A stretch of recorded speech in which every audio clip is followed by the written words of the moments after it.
höldum við áfram með föstudagsþáttinn. Við ætlum að reyma á okkur hlaupaskóna. Til mín eru komnir langhlaupararnir, Rannveig og Anna Berglind, velkomnar. Takk fyrir. Þið voruð að hlaupa á Laugaveginn, ekki satt? Jú, jú. Og hvernig leið ykkur, eða eru þið búin að jafna ykkur fyrir það fyrsta? Já, ég myndi segja það. Eru konar 2 vikur? Komum tiltölulega heilar undan hlaupi. Já. Já, við komum bara mjög... Gátuð þið bara strax fyrir að hlaupa daginn eftir, eða? Já, við höfum alveg getað það, sko. Það var svona, gáum þessu kannski smá tíma svona til að, allt myndi nú fá að jafna sig almennilega, en þetta kom mjög vel út. Og þið stóðu ykkur gríðarlega vel. Þú vannst kvennaflokkinn, ekki satt, Rannveig? Jú. Og á hvaða tíma erum við að tala? Við erum að tala 5 klukkutíma og 16 mínútur. Þetta eru 53 kílómetrar. Þú ert bara að spretta þetta nánast. Svona. En mér finnst sko, ef maður hleypur 10 kílómetra á klukkutíma, þá finnst mér maður að fara rosa hratt, sko. Mér finnst það. Já. Og hvað það þegar þetta er upp og niður?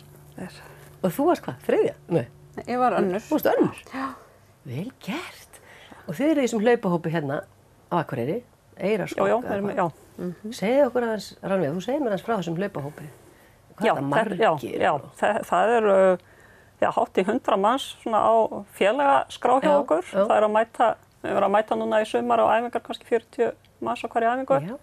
Og þetta er mjög bara breiður hópur, þetta er fólk sem á öllum aldri og öllum svona getustigum í hlaupu, getum við sagt, alveg frá því. Það er fólk sem er bara fyrst og fremst að skokka til þess að halda sér í formu og er ekkert að fara neitt rosalega hratt eða rosalega langt á hverju æfingu og svo alveg upp í fólk sem er að einmitt hlaupa þessi fjallahlaup og ofur últra marathon. Eru það margir þjálfarar eða hvernig er þetta? Hvernig leggið upp æfingarnar? Sumir hlaupa kannski ógeðslega langt á meðan aðrir taka lítinn hring? Við erum yfirleitt með æfingarprógrammið 3 eða 4 skipt. Þá er bara mismunandi langt og mismunandi þungt. Og hlaupið oft í viku? Við erum að hlaupa saman 3 í viku. Og svo eru náttúrulega sumir að taka þá eitthvað í viðbót fyrir utan þær æfingar. Getur aðeins lýst að því að ég hef ekki ennþá labbað Laugaveginn eða gengið hann og ég gerum grein fyrir þetta sé svolítið kannski hrjóstutt og grýtt og upp og niður. Hvernig leið er þetta? Getur þú lýst henni aðeins, Anna Berglind? Sko, þetta er rosalega flott leið og ég hafði ekki einu svona komið þarna og ekki hlaupið þetta áður. Náttúrulega hlaupið hér og þar á fjöllum en sko landslagið er náttúrulega eitthvað sem er bara engu líkt, sko. Og bara litirnir og það er allir pakkinn, það er svart hraun og það er eitthvað snjór og það er eitthvað grænt. Já, það er allir pakkinn. En sko miðað við þetta er fjallahlaup, þá er þetta samt mjög sko greiðfært þannig að sé. Það eru stígar alla leið og ég hef verið í hlaupum erlendis sem þú ert bara brölt yfir eitthvað grjót og upp og niður eitthvað svona sem er mjög hæg yfirfarið. En Laugavegurinn er ekki þannig, hann er tiltölulega greiðfært. Getur þú eiginlega hlaupið alla leið eða eitthvað? Já, svona nánast, já, maður getur það alveg. Og þið voru svolítið heppin með veður í ár, var það ekki?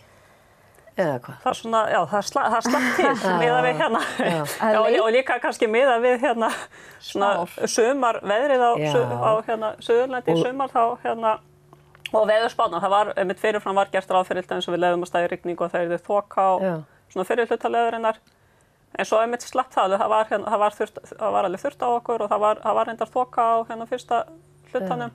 En fyrra held ég hafi verið bara mótvindur og grænjandi rigning allan tíman. Þannig þetta var betra en það. Já, það var enda mótvindur en það var miklu hlýrra held ég heldur en í fyrra en það sem að kannski þeir sem hafa farið oft voru að tala að snjórinn var á sko stærra svæði og erfiðar yfirferða núna heldur en oft.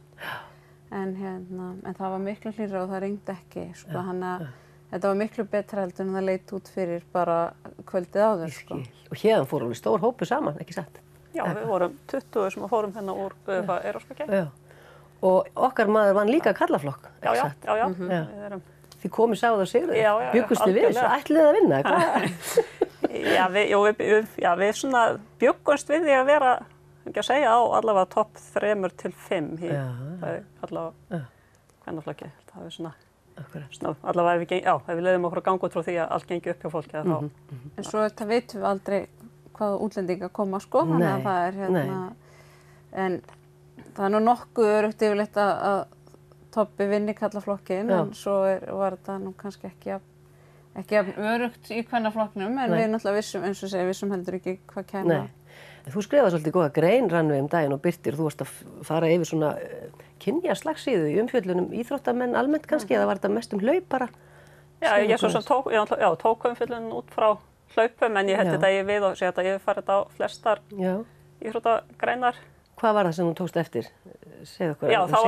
Þá er raun og veru ég fór bara svolítið í gegnum, bara svona gegnum minn íþróttaferil. Nú er ég búin að vera að hlaupa í 20 ár og búin að vera svona bara framalega í hlaupum og oft á velunarpalli og nú náðu ágættum árangri. Mjög góðum árangri. En í gegnum tíðina þá hefur alltaf og reyndar þá alltaf það er náttúrulega, ef maður tekur fréttaumfjöllun íþróttir þá er í raun og veru, það er ekkert fjallað mjög mikið hlaup fyrir það fyrsta. Þannig það er svona kannski fyrsta síðan maður hefur svona oft fundið semst í gegnum árum að verða svona pínu svekkt og hvað afreikin fá litla athygli. Og það er náttúrulega fyrsta semst að bara það er hlaup er ekkert ofarlega á vinsældarlistanum hjá íþróttafréttamönnum og svo kemur hitt að semst þegar það er fjallað hlaupin að þá vill fókusinn alltaf fara á semst á karlmennina. Að það er að það er yfirleitt fyrsta fréttin hvaða karlmaður sigraði hlaupið og svo þess getið svona kannski eiginlega í neðanmálsgrein eða svona framhjáhlaupið að það hafi mögulega verið einhverjar konur hana líka. Já. Og var það tilfellið núna síðasta Laugarvatnshlaup? Upplifðirðu það? Það var að hluta til og það var eiginlega það sem að ýtti mér af stað að skrifa þessa grein var sem sagt umfjöllun á íþróttaþættinum á RÚV á sunnudagskvöldi að þar kemur einmitt ágætt umfjöllun hlaupið